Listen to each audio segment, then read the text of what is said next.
Voilà, ce soir, on fête les 30 ans du Fonds de Garantie Voyage. On a vraiment invité tous les membres. Il y a 325 présents, 170 entreprises du voyage présent, ce qui, je pense, est unique dans le secteur. Il y a une grande diversité de membres dans tous les secteurs et j'en suis ravi. Et évidemment, on a quelle chance on a avec le temps. Tout le monde est vraiment en bonne humeur et on va fêter toute la soirée. Hein. Vous pouvez lire tout cela dans le petit livret. C'est vraiment un thriller de notre secteur.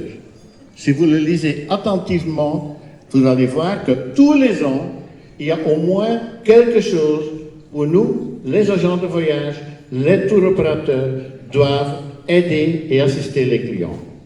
Mais aussi, en particulier, à notre directeur, M. Marc de Vriendt.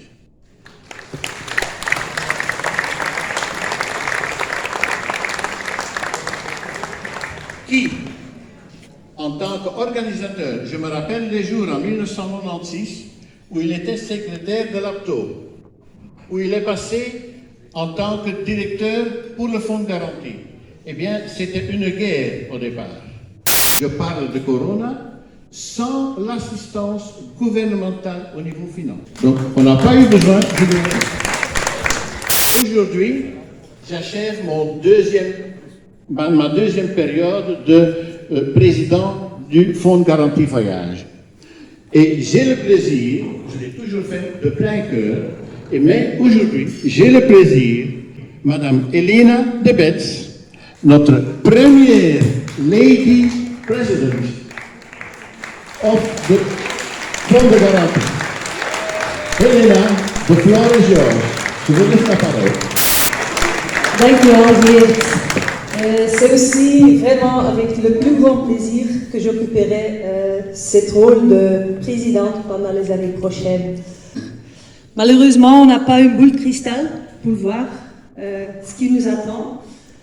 Mais je peux vous dire qu'en tout cas, on a ici une équipe qui mettra tout en œuvre pour continuer à soutenir la remarquable résilience des entreprises belges dans le secteur du voyage. Geert heeft daarnet de medewerkers en ook de leiding van het garantiefonds al uitgebreid bedankt. Ik wil vanavond ook graag hetzelfde doen voor de bestuursleden. Een van de pijlers van goed bestuur is immers de bereidheid van datzelfde bestuur om jezelf ook in vraag te stellen, om te blijven groeien. En dat is iets wat de bestuursleden de afgelopen tijd ook volop hebben gedaan. Onder andere met de doorgedreven kennis van de reissector, die absoluut heel stevig al aanwezig is in de bestuursploeg, om die vanaf nu ook aan te vullen met